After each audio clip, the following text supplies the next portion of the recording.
जो फेमस है उसके लिए। किया जूती लक चढ़े रघुनंदन के। हमारे बीच में आ रहे हैं, नहीं दूल्हा है, ऐसे पीछे हमारे बहुत सारे दूल्हा है, आ रहे सब आ ही रहे, दूल्हा दुल्हन नहीं आ रहे। किया जूती लक चढ़े रघुनंदन के, आजू तिलक आजू तिलक चढ़े रघुनंदन के, आजू तिलक रघुनंदन के, रघुनंदन के, रघुनंदन के, रघुनंदन के, आजू तिलक चढ़े रघुनंदन के, आजू तिलक चढ़े रघुनंदन के। अरे सखी मंगल गाओ रे, बरस गाओ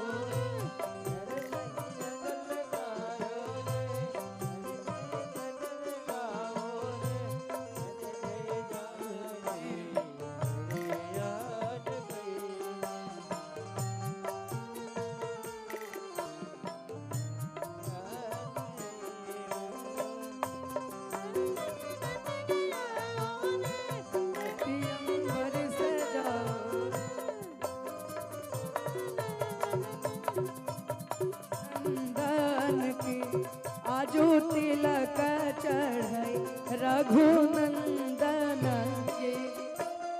चारों कुमार बैठे छवि छहरत, चारों कुमार बैठे छवि छहरत, चार कुंवर बैठे छवि छहरत, चारों कुमार बैठे छवि छहरत। होता सुमंगल यही क्षण के, आरे होता सुमंगल यही क्षण के, आजू तिलक चढ़े रघुनंदन के, आजू तिलक चढ़े रघुनंदन के। प्यारी सी जोड़ी सामूहिक विवाह कार्यक्रम राजू पाठक भैया की तरफ से। क्या बात है।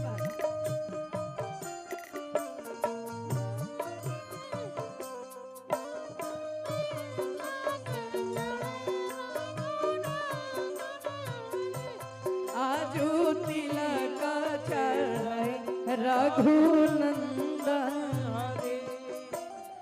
पीत जनेव पीतांबर धोती, पीत जनेव पीतांबर धोती, पीत जनेव पीतांबर धोती, पीत जनेव पीतांबर धोती, पीत जनेव पीतांबर धोती, पीत जनेव पीतांबर धोती। पहिरावे सब लालन के, आहे पहिरावे सब लालन के, आजू तिलक चढ़े रघुनंदन के, आजू तिलक चढ़े रघुनंदन के।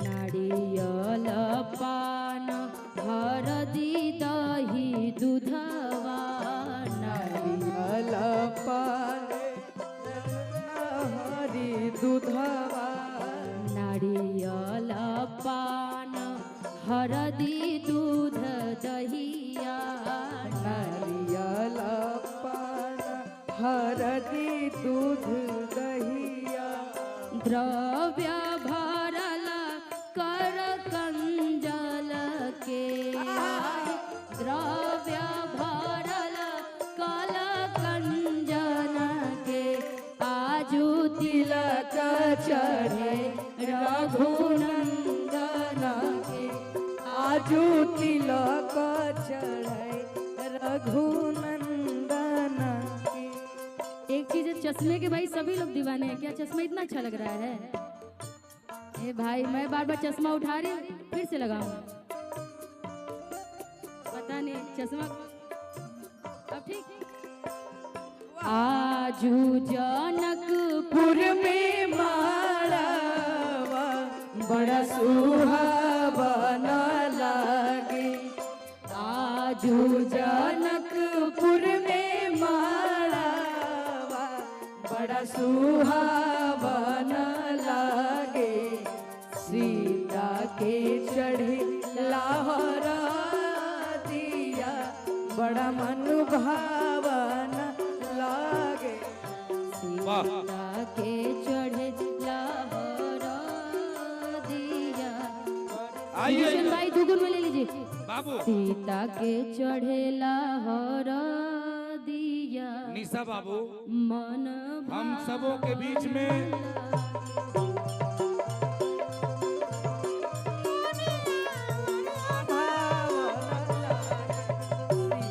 के चढ़ेला हरा दिया बड़ा मन भावन लागे। बस बस बस बस रोक दीजिए म्यूजिशियन भाई रोक दीजिए म्यूजिशियन भैया म्यूजिशियन भाई रोक दीजिए। हम सबों के बीच में अज्ञाओं विधानसभा के लोकप्रिय विधायक और कार्यकर्ता से अपनी जीवन की शुरुआत करने वाले महेश भैया आए हैं। इधर आइए महेश पासवान भैया, एक बार जोरदार ताली बजा करके इनका स्वागत करिए। इसके बाद हम सबों के बीच में राजू पाठक भैया ने जो आयोजन किया, एक बार हाथ उठाइए दोनों, पूरा पूरा हाथ उठाइए, जरा इधर कैमरा घुमाइए भाई साहब, इधर पूरा पूरा हाथ उठाइए और जोरदार ताली बजा के स्वागत करिए राजू पाठक भैया। और इधर आ जाए राजू पाठक भैया, और साथ ही साथ आदरणीय बीडीओ साहब इस ब्लॉक के आ रहे, इधर आइए सर। आपके धरती का ये भाग्य है कि आप जैसा मुस्कुराता हुआ बीडीओ मिला है, काम करके गर्दा उड़ा देना है। जोरदार ताली बीडीओ साहब के लिए बजाइए। और विशाल प्रशांत जी और सुनील पांडे जी के प्रतिनिधि सुनील सिंह जी हमारे बीच में आए हैं, एक बार जोरदार ताली बजाकर इनका सम्मान करिए। राजू पाठक भैया ने जो काम किया और ये जो यश फैला है, अब मैं चाहूंगा राजू पाठक भैया से कि भैया का